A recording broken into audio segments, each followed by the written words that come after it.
25 forgotten snacks from the 1970s we desperately want back. Do you remember when a quarter could buy you enough candy to last all afternoon? The 1970s gave us some of the most creative and delicious snacks that mysteriously vanished from store shelves. Today, we're exploring 25 forgotten treats from that groovy decade that still make our mouths water just thinking about them. Let's start with the Marathon Bar. This wasn't just any candy bar. It was 8 full inches of braided caramel covered in milk chocolate that Snickers maker Mars launched in 1973. The wrapper showed a ruler on the back so kids could measure and prove it really was the longest candy bar on the market. That distinctive lattice pattern meant you could peel away the chocolate and unravel the caramel like a sweet, sticky rope. At just 15 cents, it was the ultimate value for your allowance money. The commercials featured Quick Carl, a cowboy who could eat a Marathon bar in record time while his rival Knack took forever. Despite lasting until 1981, production costs and the complexity of making that braided design ultimately killed this beloved bar. Today's Curly Whirly from the UK is similar, but it's just not the same as that original marathon experience we remember. 7UP Bar. No, this wasn't related to the soda. Pearson's 7UP Bar was a segmented chocolate bar with 7 different flavored centers that launched in the 1960s and thrived through the mid-70s. Each piece contained a different filling: cherry, coconut, butterscotch, fudge, Brazil nut, buttercream, and caramel. Kids would break them apart and trade pieces with friends, turning snack time into a social event. The anticipation of which flavor you'd bite into next made every bar an adventure. At 20 cents, it cost more than a regular candy bar, but you got 7 different experiences in one package. The variety made it perfect for sharing at slumber parties or sneaking piece by piece during Saturday morning cartoons. Pearson struggled to keep up with production demands and ingredient costs as the decade wore on. By 1979, this unique treat disappeared forever, leaving us with nothing quite like its 7-way surprise. Modern variety packs just can't capture that magic of having 7 flavors in one convenient bar. Choco Light. Nestlé's Choco Light was the candy bar that felt like eating a chocolate cloud when it debuted in 1972. The secret was tiny air bubbles whipped into the milk chocolate, creating a texture that literally melted on your tongue faster than regular chocolate. Each bar weighed less than standard chocolate bars, but cost the same dime, making parents think kids were getting less sugar. The crispy, aerated texture made a distinctive crackling sound when you bit into it. Television commercials showed the bar floating like a feather, emphasizing how light and different it was from dense chocolate bars. Kids loved how it dissolved into creamy chocolate puddles in their mouths on hot summer days. The unique manufacturing process required special equipment that constantly needed maintenance and adjustment. By 1980, Nestlé pulled the plug, deciding the specialty production wasn't worth the effort. The Aero Bar, available in Canada, has a similar concept, but Choco Light fans insist nothing matched that original American formula. Caravelle Bar. Peter Paul's Caravelle Bar combined crispy rice cereal with smooth caramel and a thick milk chocolate coating that made its debut in 1970. Unlike other crispy bars that used puffed rice, Caravelle used actual Rice Krispies, giving it that familiar breakfast cereal crunch. The caramel wasn't too sticky or too hard. It hit that perfect, chewy middle ground that didn't stick to your teeth. At 15 cents, it competed directly with Nestlé Crunch, but offered that extra caramel dimension that made it special. Factory workers reportedly loved the smell of caramel and chocolate mixing during production runs. The bar was marketed as the Crispy, Crunchy, Munchy Bar, with animated commercials showing kids discovering golden caramel treasures. Peter Paul sold the brand to Cadbury in 1978, who quietly discontinued it by decade's end. Despite petitions and nostalgic Facebook groups, no company has attempted to recreate this perfect combination. Today's 100-gram bar is similar, but uses puffed rice instead of the signature crispy rice that made Caravelle unique. Oompas. Willy Wonka Candy Company's Oompas arrived in 1971 as peanut butter and chocolate disc-shaped candies that looked like giant M&Ms. Each piece was about the size of a quarter, with a crunchy candy shell protecting creamy peanut butter and chocolate centers.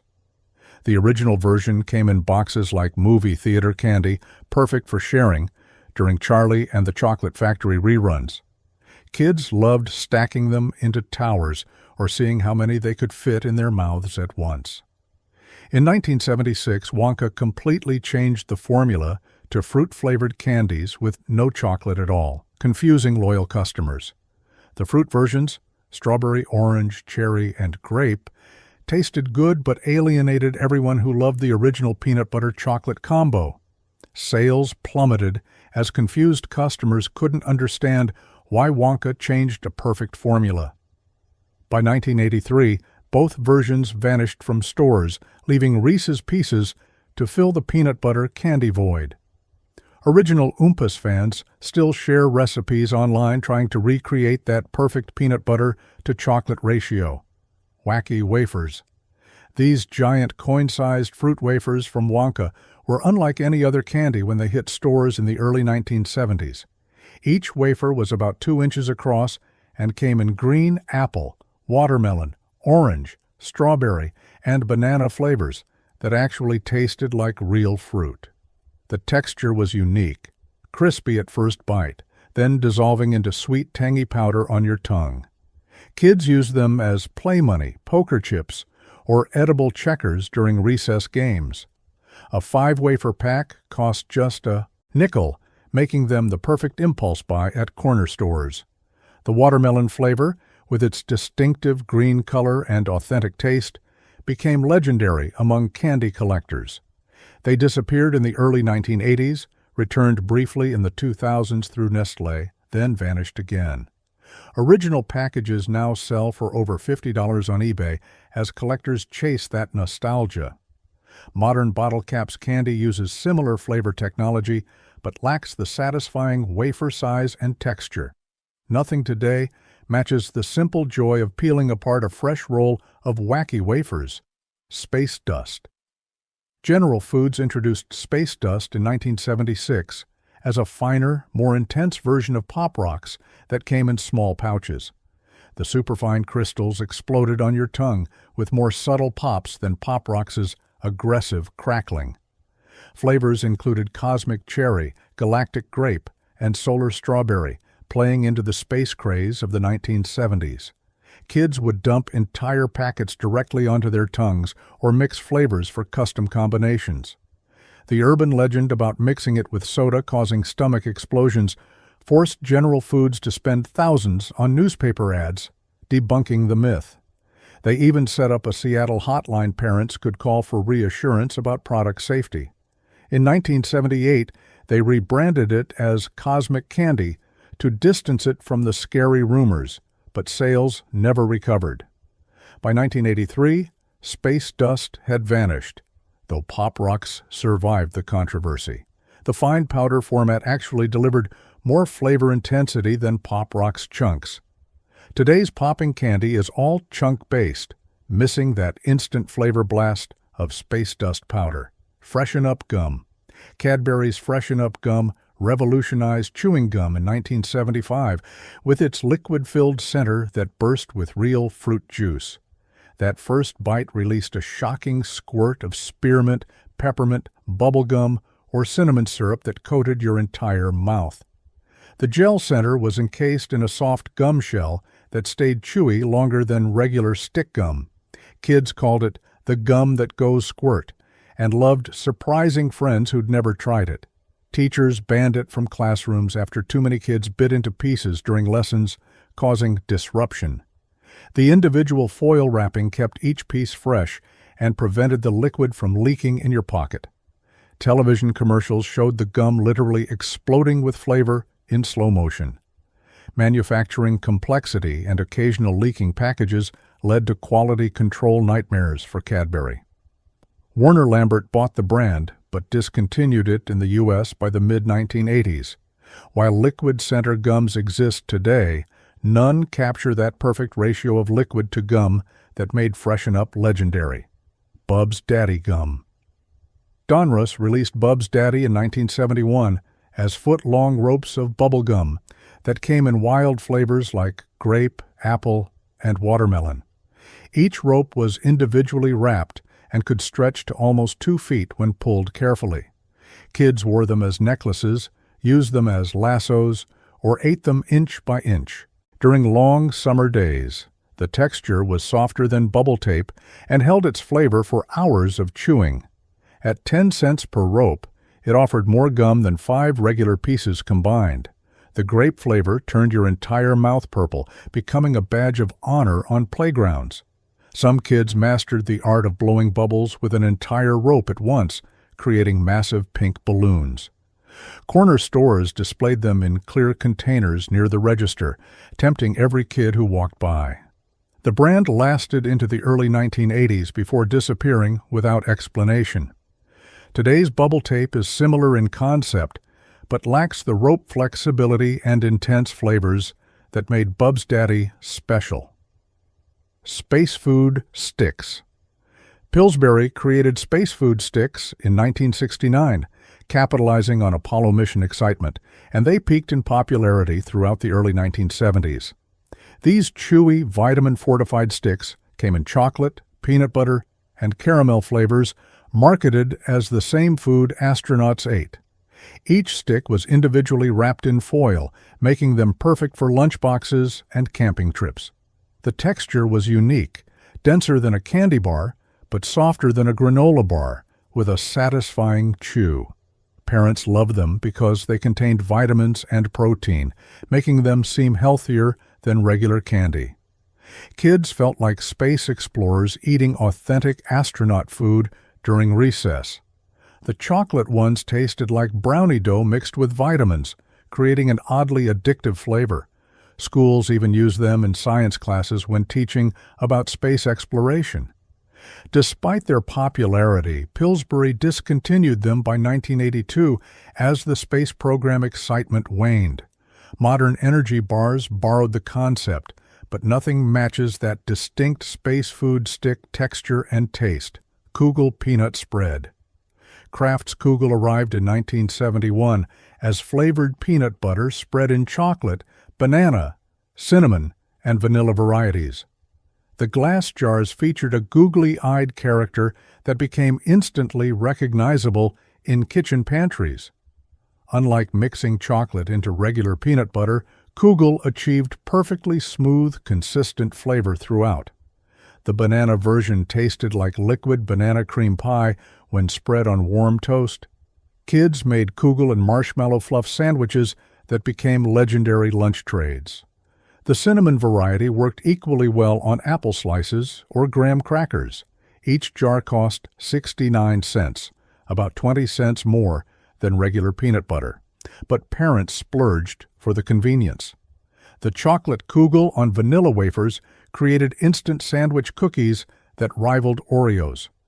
Commercial jingles sang, "Koogle with the cuckoo googly eyes," becoming an earworm for an entire generation. By 1978, Kraft discontinued all varieties, claiming production costs exceeded profits.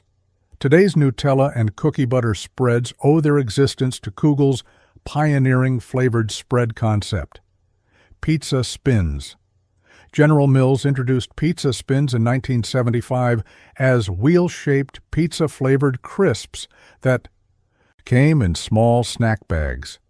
Each piece looked like a tiny wagon wheel, with spokes you could break apart and eat individually. The seasoning combined tomato, cheese, oregano, and garlic into an authentic pizza taste that no chip has replicated since. They were lighter than Doritos, but crunchier than Bugles, hitting a perfect textural sweet spot. Kids discovered that microwaving them for 5 seconds intensified the pizza flavor dramatically. The wheels were perfect for sliding onto fingers like rings during snack time. At 25 cents per bag, they competed directly with potato chips, but offered a unique eating experience. Some kids carefully ate around the edges first, saving the seasoned center hub for last. Lunchroom trading value ranked them above Fritos but below Funyuns in the complex elementary school snack economy. General Mills pulled them by 1977, focusing instead on their successful Bugles and Fruit Snacks lines, Screaming Yellow Zonkers.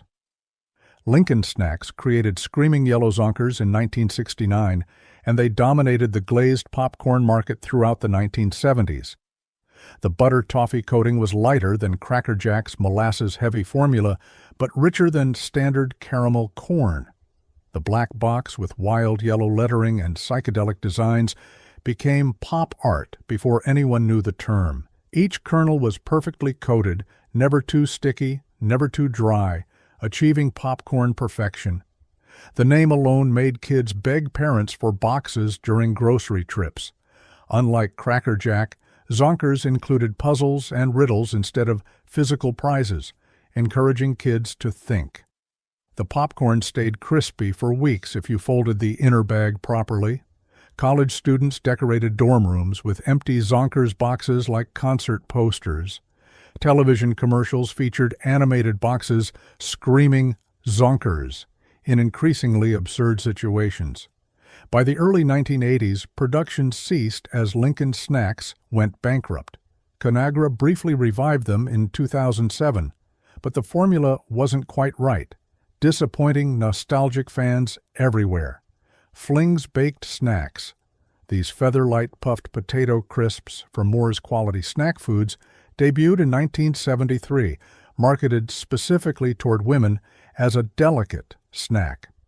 Despite the sexist marketing, everyone loved these melt-in-your-mouth crisps that came in cheese, onion, and barbecue flavors. Each piece was shaped like a small pillow filled with air, creating an almost weightless snacking experience. The texture was completely different from any chip. They literally dissolved on your tongue.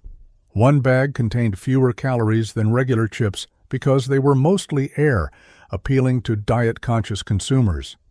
Kids loved crushing them in the bag to make flavored powder for popcorn topping. The cheese flavor tasted more authentic than Cheetos, with real aged cheddar notes. The revolutionary baking process created consistent puffiness that modern snacks still struggle to replicate. Despite a devoted following, Moore's couldn't compete with Frito-Lay's distribution power and discontinued Flings by 1979. Today's baked chips are dense and hard compared to Flings' delicate, airy perfection. Toastettes. Nabisco launched Toastettes in 1971 as their answer to Kellogg's Pop-Tarts, offering flavors like fudge, orange, and cinnamon.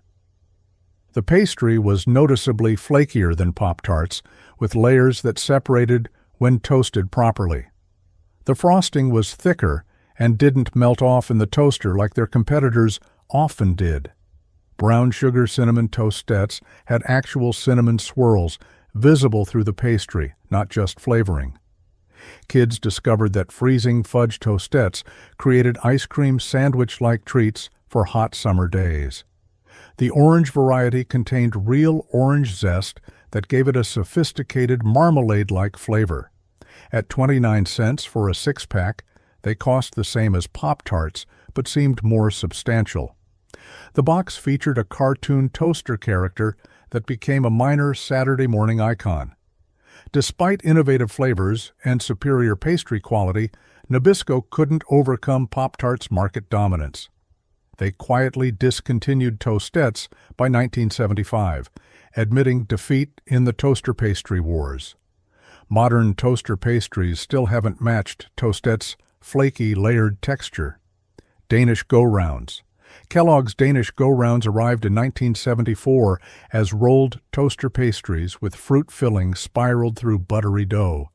Unlike flat Pop-Tarts, these were actual spiraled pastries that looked like miniature coffee shop Danish when toasted. Flavors included strawberry, blueberry, and apple cinnamon, each with visible fruit pieces in the filling. The spiral design meant every bite had the perfect ratio of pastry to filling. They took longer to toast than Pop-Tarts, but emerged golden brown and bakery fresh. The apple cinnamon version rivaled McDonald's hot apple pies in flavor and satisfaction. Kids unrolled them carefully, eating them like fruit leather strips during lunch.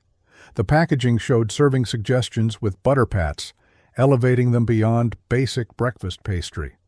Despite positive reviews and loyal customers, production complexity made them expensive to manufacture. Kellogg's discontinued them by 1977, choosing to focus on their simpler, more profitable Pop-Tarts line. No modern toaster pastry has attempted the ambitious spiral design that made Danish Go-Rounds special. DooDads Snack Mix. Nabisco introduced DooDads in 1972 as one of the first commercial snack mixes, predating Chex Mix's retail version by years. The original blend contained toasted peanuts, pretzels, rice squares, and cheese crackers, all coated in a secret seasoning blend. Each component maintained its distinct texture: crunchy peanuts, crispy squares, firm pretzels, creating variety in every handful. The seasoning was tangy and slightly sweet, unlike anything available today. Families served them at parties in fancy bowls, elevating casual snacking to entertainment status. The foil inner bag kept them fresh for weeks, making them perfect for road trips. Kids picked out favorite pieces first, usually the cheese crackers, leaving pretzel-heavy remains. Some households made homemade versions, but none captured that original DooDads seasoning magic. The name itself became slang for stuff or things, showing its cultural impact. By decade's end, Nabisco discontinued them as private label snack mixes flooded the market.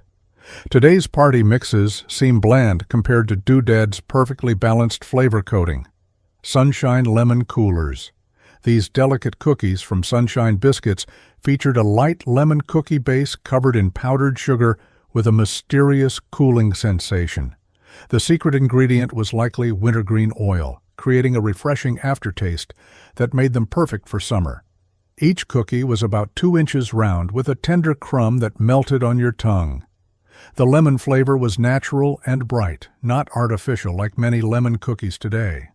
Kids loved how the powdered sugar stuck to their fingers, requiring strategic licking between cookies. They paired perfectly with iced tea or lemonade at backyard barbecues. The cooling effect intensified if you ate them frozen, creating an almost ice cream-like experience. Teachers kept tins in their desks as special rewards for good behavior. Despite their popularity, Sunshine discontinued them in the late 1970s during corporate restructuring. Keebler bought Sunshine but never revived this unique cookie. Modern lemon cookies focus on tartness rather than lemon coolers' subtle, refreshing complexity. Sunshine Golden Fruit Bars. These wholesome bar cookies from Sunshine Biscuits combined raisins, dates, and citrus peel in a cake-like bar with distinctive ridged edges. Launched in 1971, they bridged the gap between cookie and health food during the decade's health food movement. Each bar was individually wrapped, making them perfect for lunchboxes without crumbling. The fruit filling was moist and naturally sweet, requiring less added sugar than typical cookies. Parents felt good buying them, and kids actually enjoyed eating them, a rare combination. The citrus peel added sophisticated flavor notes that elevated them beyond basic fig bars. They stayed fresh for weeks, making them ideal for camping trips and emergency snacks. Some kids toasted them lightly, intensifying the fruit flavors and creating crispy edges. The golden color came from real eggs and butter, not artificial coloring. Sunshine discontinued them by 1978 as Fig Newtons dominated the fruit cookie market. Today's fruit and grain bars borrowed heavily from Golden Fruit's wholesome positioning, but lack its homemade taste. Burry Fudgetown Cookies. Burry Biscuit Corporation's Fudgetown cookies were chocolate sandwich rings with fudge cream visible through cookie windows, creating an elegant presentation. The ring shape meant more chocolate cookie surface area than traditional sandwich cookies. Kids loved looking through the holes. before eating them, making cookie telescopes and monocles. The fudge filling was denser and richer than Oreo cream, with real cocoa butter creating authentic chocolate flavor. The cookies had a distinctive snap that created perfect crumb distribution when dunked in milk. Some kids carefully twisted them apart, eating the windowpane edges first. At 39 cents per package, they cost more than Oreos, but delivered premium chocolate experience. The Fudgetown mascot, a cartoon cowboy, appeared in animated commercials singing about the goodest cookies in the West. Quaker Oats bought Burry in 1970 but struggled to maintain distribution against Nabisco's dominance. By 1980, Fudgetown vanished from stores, leaving only memories and vintage packages in antique shops. No modern cookie recreates that unique window design that made every cookie feel special. Royal Lunch Milk Crackers. These thick, square crackers from Nabisco were a lunchtime staple throughout the 1970s, perfect with soup or cheese. Each cracker was about 3 inches square, with perforated sections you could break into smaller pieces. The milk content gave them a slightly sweet, rich flavor that enhanced rather than competed with toppings. They were sturdier than saltines but more delicate than modern wheat crackers. Workers packed them in lunch pails with chunks of cheddar for filling midday meals. The crackers absorbed soup without immediately disintegrating, maintaining structural integrity longer than competitors. Kids made mini pizzas by topping them with tomato sauce and cheese for after-school snacks. The blue and white box became synonymous with comfort food in American pantries. Despite their versatility and popularity, Nabisco discontinued them in the early 1980s to streamline production. Modern crackers emphasize whole grains and seeds, missing Royal Lunch's simple, satisfying perfection. Vintage boxes now sell for premium prices as people chase that distinctive milk cracker taste. Regal Crown Sours. These intensely sour hard candies came in rolls like lifesavers, but delivered a pucker power that modern sour candy can't match. Original flavors included lemon, orange, cherry, and the legendary sour apple that became a cult favorite. Each candy started super sour, then mellowed into sweet fruit flavor as it dissolved. Kids challenged each other to eat multiple pieces without making faces, usually failing spectacularly. The green sour apple variety was so intense it could make your eyes water involuntarily. They cost just a nickel per roll, making them accessible to every kid's candy budget. The individually wrapped rolls fit perfectly in pockets without getting sticky or dusty. Some kids discovered that letting them dissolve against the roof of your mouth intensified the sour sensation. Reed Candy Company made them from the 1960s through the late 1970s before selling the brand. After disappearing for decades, they returned briefly in the 2000s but vanished again. Reggie Bar. When Reggie Jackson signed with the Yankees in 1977, Standard Brands created this candy bar to capitalize on his fame. The round bar contained roasted peanuts and caramel covered in milk chocolate, shaped like a baseball puck. The orange wrapper featured Reggie's signature and action photo, making it instantly collectible. At 25 cents, it cost more than a regular candy bar, but came with baseball card-like stats on the wrapper. The peanuts were whole and roasted perfectly, providing satisfying crunch against smooth caramel. Kids who didn't even like baseball bought them because the unique shape made them fun to eat. The caramel was less sweet than Snickers, allowing the peanut flavor to dominate. They were only widely available for about 3 years, making unopened bars valuable collectibles today. The timing was perfect. Reggie hit 3 home runs in the 1977 World Series, while his bar flew off shelves. By 1981, distribution ended as Reggie's star power waned, and Standard Brands merged with Nabisco. Chocodiles. These chocolate-covered Twinkies were Hostess's regional experiment that never achieved national distribution but developed devoted followers. The combination of chocolate coating over vanilla sponge cake with cream filling created the ultimate snack cake. They were primarily available on the West Coast, making them mysterious and desirable to kids elsewhere. The chocolate coating was thick enough to provide real chocolate flavor, not just brown wax. Freezing them created ice cream cake-like treats that became summer staples in California. The name itself was genius marketing, fun to say, and impossible to forget. Each package contained 2 cakes, perfect for sharing or saving one for later. Kids traded lunch items at premium rates to get their hands on Chocodiles. The chocolate helped preserve the cake's moisture better than regular Twinkies. They disappeared and reappeared throughout the late 1970s and early 1980s in different markets. Modern attempts to revive them haven't captured the original's perfect chocolate-to-cake ratio.